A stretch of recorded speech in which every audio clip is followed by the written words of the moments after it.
আসসালামু আলাইকুম ৰহমতুল্লাহি ওয়াবাৰাকাতু। আপোনালোকৰ ওচৰত ঈদুল আজহা কুৰবানীৰ বিষয়ে আলোচনা কৰিম ইনশাআল্লাহ। সকলোৱে ভিডিঅ'টো শেষলৈ চাব।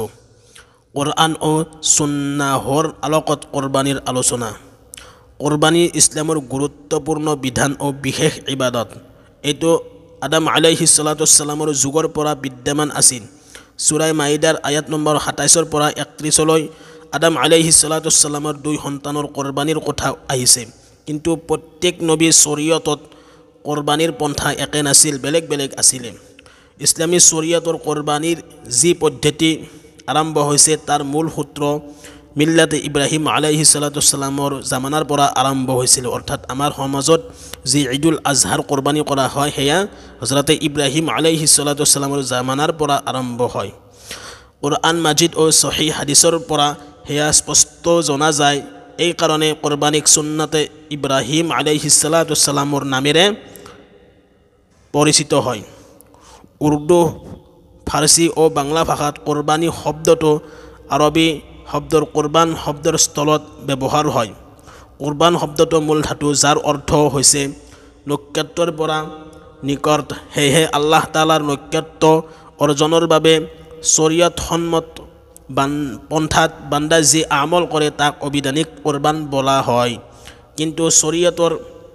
পৰিভাষাত কুৰবান শব্দটোৰ মৰ্মে এয়াই যি ওপৰত উল্লেখিত হৈছে। অৰ্থাৎ পৰিভাষাত কুৰবান শব্দৰ মৰ্ম সেইবিলাকে যিবিলাক মই আগত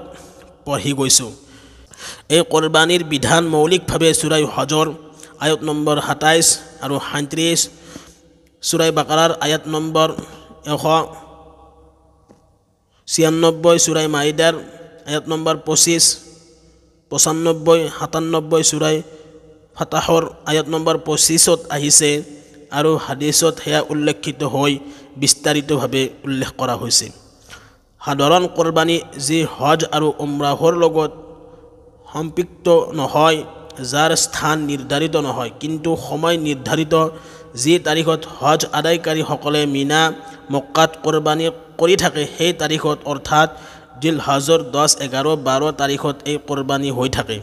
পৃথিৱীৰ সকলো মুছলিম পৰিয়ালৰ বাবে বৰং প্ৰত্যেক বালিগ মুছলমানৰ বাবে এই কুৰবানীৰ বিধান আহিছে, কিন্তু কাৰোবাৰ বাবে সেয়া ৱাজিব আৰু কাৰোবাৰ বাবে নফল। সূৰা আনআমৰ ১৬১, ১৬৩ আয়াত আৰু সূৰা কাউচাৰৰ ২ নং আয়াতত এই কুৰবানীৰ উল্লেখিত হৈছে। বিস্তাৰিত বিধি বিধান ৰাসূলুল্লাহ সাল্লাল্লাহু আলাইহি ওয়াসাল্লামৰ সুন্নাতত আছে। সূৰা আনআমত আল্লাহ তাআলাই কৈছে, কুল ইন্নানি হাদানি ৰব্বি ইলা সিৰাতিম মুস্তাকিম দীনান কিয়ামান মিল্লাতা ইব্ৰাহিম হানিফা ওয়া মা কানা মিনাল মুশরিকিন কুল ইন্না সলাতি ওয়া নুসুকি ওয়া মাহইয়ায়া ওয়া মামাতি লিল্লাহি রাব্বিল আলামিন লা শারীকা লাহু ওয়া বিযালিকা উমিৰতু ওয়া আনা আউৱালুল মুছলিমিন। আৰু তুমি কোৱা, নিশ্চয় মোৰ প্ৰতিপালকে মোক সৰল পথ প্ৰদৰ্শন কৰিছে, যিটো হৈছে সুপৰিচিত দিন তথা ইব্ৰাহিম আলাইহিছ সালাতু সালামৰ ধৰ্ম বিশ্বাস, যিজন আছিল একনিষ্ঠ আৰু তেওঁ মুশ্ৰিকসকলৰ অন্তৰ্ভুক্ত নাছিলে। হে নবী, তুমি কোৱা যে মোৰ নামাজ, মোৰ কুৰবানী, মোৰ জীৱন আৰু মোৰ মৰণ সমগ্ৰ জগতৰ প্ৰতিপালকৰ আল্লাহৰ বাবে উৎসৰ্গিত। তেওঁৰ কোনো অংশীদাৰ নাই আৰু মোক ইয়াৰ বাবে আদেশ কৰা হৈছে আৰু ময়েই প্ৰথম মুছলিম আত্মসমৰ্পণকাৰী। সূৰা আনআমৰ আয়াত নম্বৰ ১৬১, ৬২, ৬৩ এই আয়াতত নুসুক শব্দটো বিশেষভাৱে লক্ষণীয়। এইটো নাচিকাহ শব্দৰ বহুবচন, যাৰ অৰ্থ আল্লাহৰ সন্তুষ্টি হাচিলৰ বাবে আল্লাহৰ নামত জবাইকৃত পশু। আৰু কুৰবানীৰ স্থানক আৰবী ভাষাত আৰু শৰীয়তৰ পৰিভাষাত মানসাক বোলা হয়।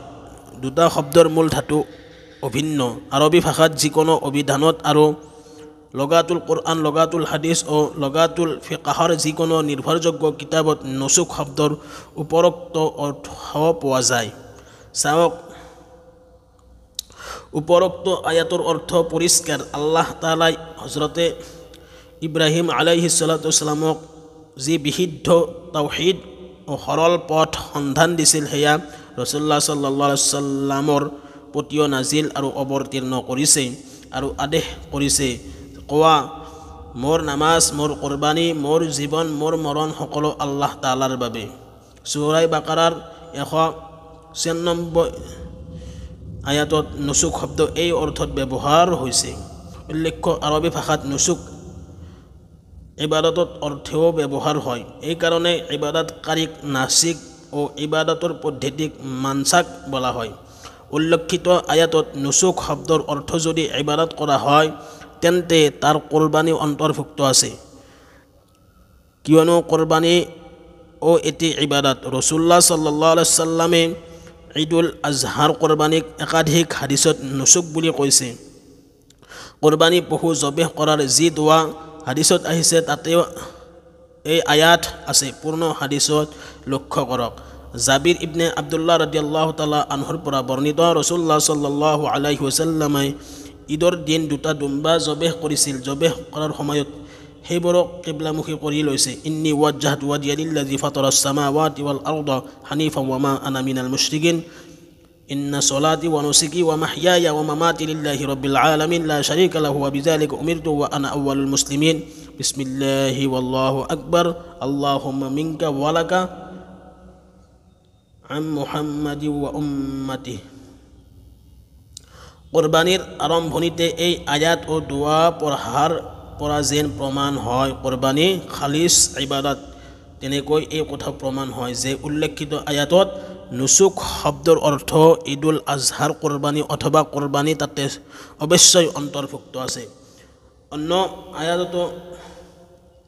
হল সূৰা কাউসাৰৰ দ্বিতীয় আয়াতত আল্লাহে কৈছে ইন্না আ'তাইনাকাল কাউসাৰ ফাছল্লি লিৰাব্বিকা ওয়ানহাৰ ইন্না শানিআকা হুৱাল আবতাৰ তৰ্জমা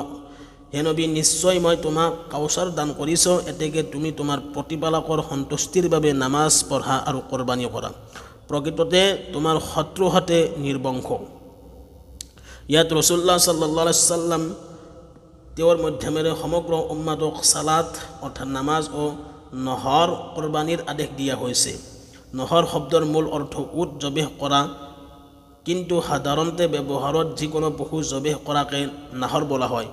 আয়াতত এনে জবেহ কৰা উদ্দেশ্য যে ইবাদত হিচাপে কৰা হয় হেতু হৈছে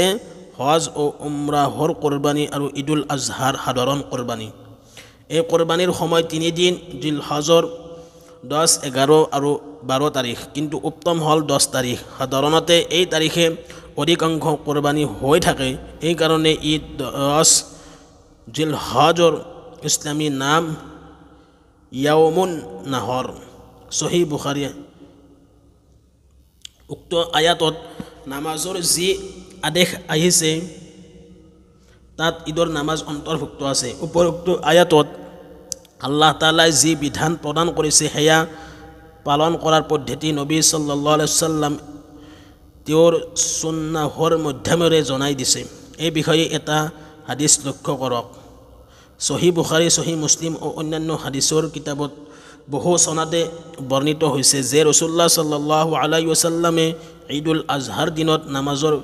পৰৱৰ্তী খুতবা কৈছে এই দিনৰ প্ৰথম কাম হল সালাত আদায় কৰা এই দিনৰ প্ৰথম কাম হল সালাত আদায় কৰা ইয়াৰ পিছত নহৰ অৰ্থাৎ কুৰবানী কৰা যিজনে সালাত আদায় কৰাৰ পিছত নুসুক কুৰবানী কৰিলে তাৰ নুসুক সম্পূৰ্ণ হল আৰু যি মুসলিম সকলৰ পথ অনুসৰণ কৰিলে আৰু হিজনেও সালাতৰ আগতে জবেহ কৰিলে হেতু তাৰ মঙাহৰ প্ৰয়োজন পূৰণ কৰিব কিন্তু নুসুক হিচাপে গণ্য নহব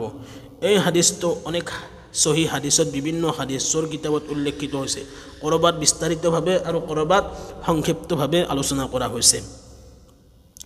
এই হাদিসত